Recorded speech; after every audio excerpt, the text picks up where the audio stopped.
Yeah, so 30-year-old Austin Smith was sentenced today to probation, and he's banned from running for public office for the next 5 years. Smith served in the Arizona House, and he once held a position as a strategic director for Turning Point.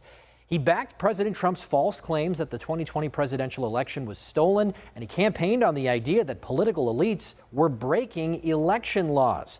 Well, then in April 2024, questions arose about signatures on his nominating petitions. Initially, Smith claimed it was all a coordinated attack by Democrats during his re-election campaign.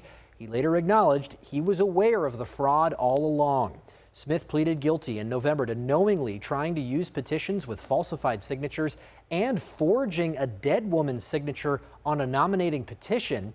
Political analyst Marcus Dellartino says this is not the first time Arizona has seen forged election petitions, but he says it's typically in ballot initiatives or referendum campaigns.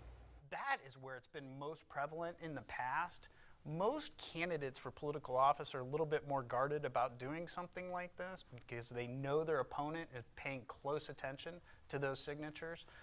And so this was sort of a pretty big moment.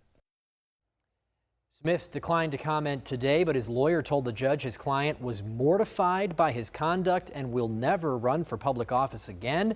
The attorney said his client has started an agricultural business. The judge said Smith's crime undermined the integrity of the election process, but also said the defendant demonstrated he accepted responsibility for his actions. In addition to the probation and the ban on running for office, the judge gave the former lawmaker a $5,500 fine. I'm Derek Stahl for Arizona's Family.